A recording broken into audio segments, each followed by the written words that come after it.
Hi, and welcome back to the channel, guys. We are continuing Avatar: The Last Airbender. This is book 1, chapter 14, and it is titled The Fortuneteller. Yeah, are they gonna meet a fortune teller, and then we're gonna delve into some of that, maybe? Some more character stuff, because, the last 2 episodes have just been really good with that, and with characters, the story as well, and yeah, all of it, just hitting all the marks.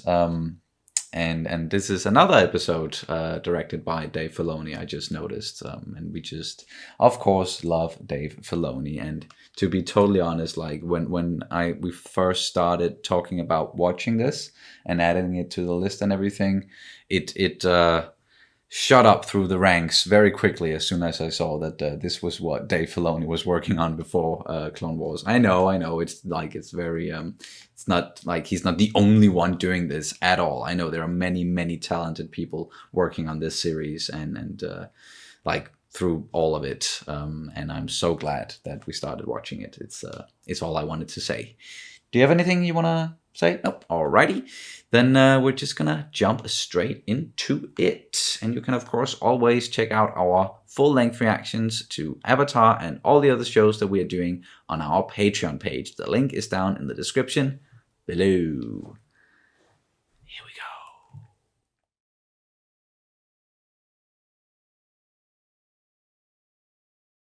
Another great episode, but very different actually from the last one. Many great themes in this one as well. A lot of great themes. There was a lot of humor in this one, and just as we kind of predicted, a lot of character related stuff.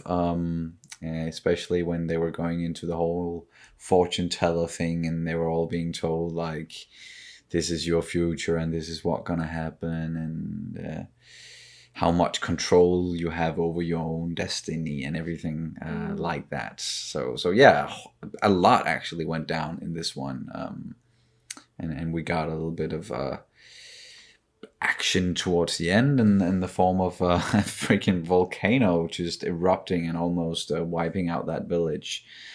But then Aang was able to show just how much of a really powerful bender he is, which also kind of played into the fortune telling, because that was what she said to Katara. Yeah. Gonna fall in love with a really powerful bender. And who's more powerful than the freaking Avatar? Yeah. Right? But when it comes to some of the themes, and you mentioned there are quite a few in this one, I did see at one point we said, oh, that seems kind of familiar, and that was the whole deal about who should you believe and what should you believe, and there's the notion of science and reason versus other stuff, where it's like, yeah, it was a fun little comment there, and they also kind of made it very clear with the, well, can your science tell us how it rains or why it rains? Yes, it can. That's exactly what it can do. And they were able to use science and reason to kind of convince them, but still convince them in the way where they were still being tricked into believing it was the fortune teller who was telling it. I don't know exactly what we should be taking away from that in in the form of a lesson or something, but fortune tellers and stuff like this, of course they can be right once in a while, but I think the bigger takeaway is taking control of your own destiny. Yes. and your own fates. I think that is the bigger takeaway from this one. But we also had a lot of back and forth with characters maybe being in love with other characters, and how to show that or not to show that you are in love, and that whole back and forth. And yeah, it can be a little bit infuriating to look at and watch sometimes and listen to, just because that giving, for example, Sokka giving the advice that, oh, you just need to just pretend like you don't care and be aloof and all of that stuff that we've all heard before. And I'm sure to some degree it works to spark an interest, or some people will be It works on some people, I'm sure, but I would rather argue that if you really like someone, then do something about it. Like, let that person know. Maybe not, just run up to them and just profess your love right there. That might make them go like, "Whoa, holy shit, that's a lot." But don't necessarily be like you don't care. But we also saw how being aloof and not interested or not showing interest, how that kind of backfired as well, because we did see that Ming kind of understood it and said like, well, okay, I get it, you don't like me. And since Sokka thought it was about her, he was actually giving the advice about her, and in that regard it didn't help. So I think that was somewhat a good way of saying that, no, this is not the way you do it. Yeah, you're right. Like, even if Aang was like, if he did like Meng, then that didn't work with him being aloof, because he was just kind of like, wow, everything you're doing here just shows me that you don't like me very much, do you?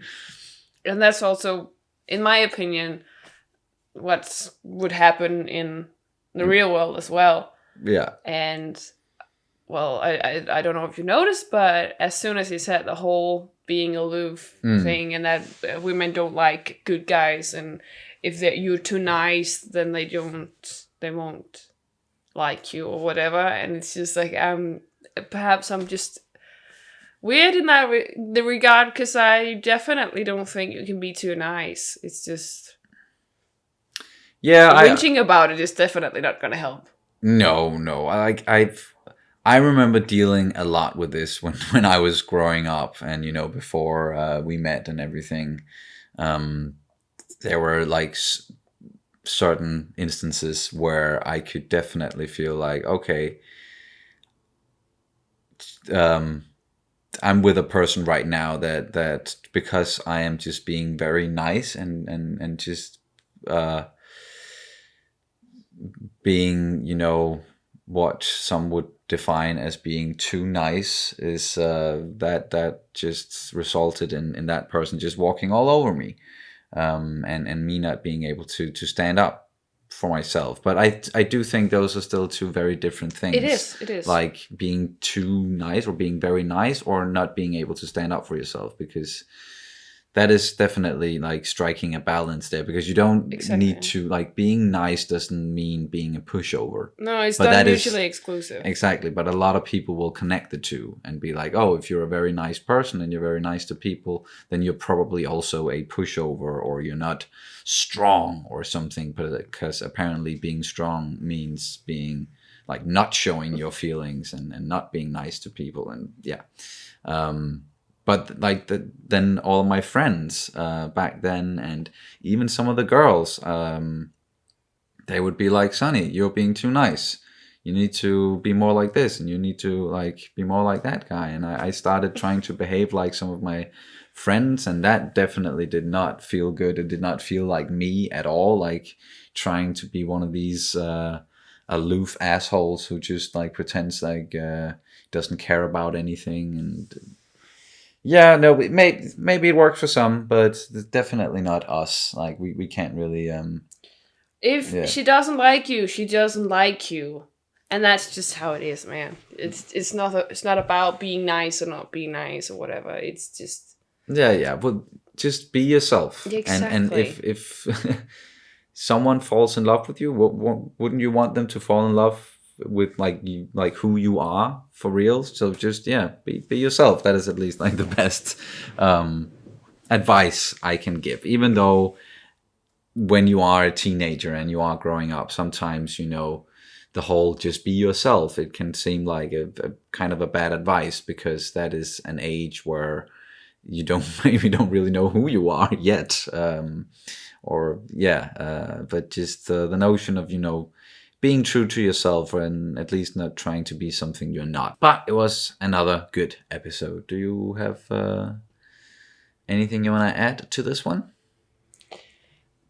I don't know. It's just I think this was a really funny episode, and I really think that Sokka is just being such a comic relief, and it's like, well, I almost feel like that's why he's there. He's basically just a big comic relief, but of course he also has some great points that he wants to get across. And I do think he also, of course, he's through that is giving us some substance more than just being a large comic relief. But I definitely think this was a great funny one for him. Yeah.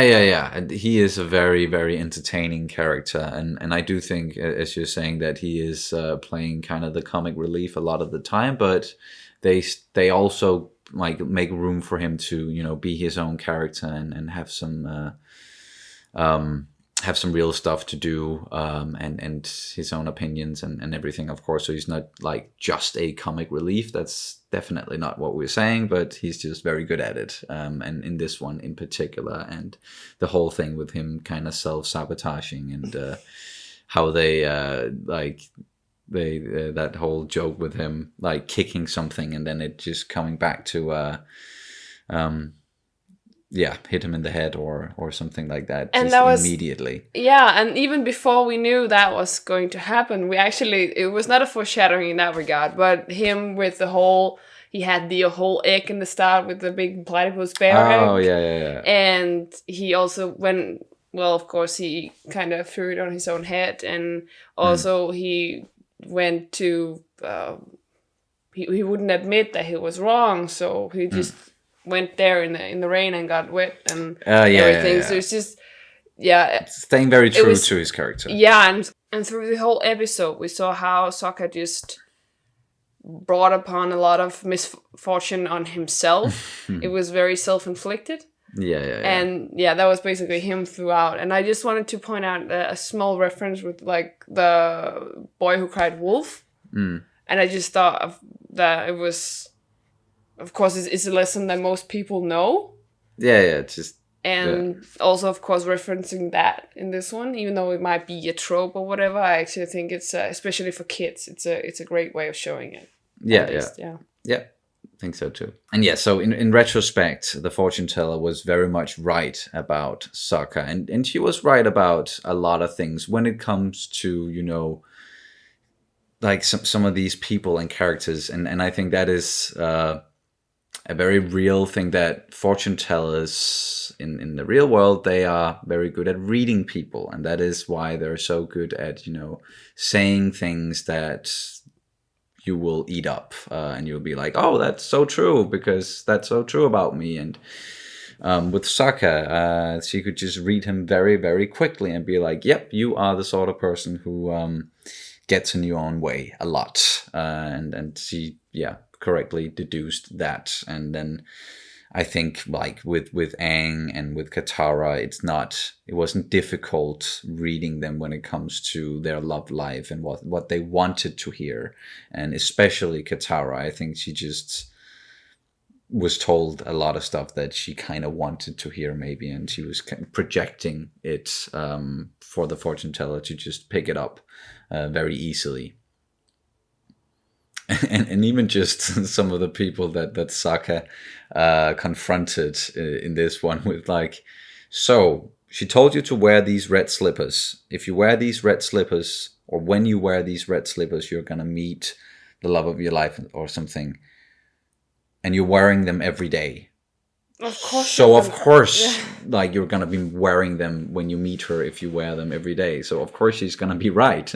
But it doesn't change the fact that she's gonna be right about it. But it's just such an very apparent thing. And also, what was with the guy not showering? And we don't know, but please shower. I'm please serious. just shower. Yes, just shower. Seriously. But a lot of funny things, and also related to some of the animals in this one. Of course, there's always great Momo moments, but the goose Momo moments, Momo moments, but like these goose. Duck thingies, turkey thingies.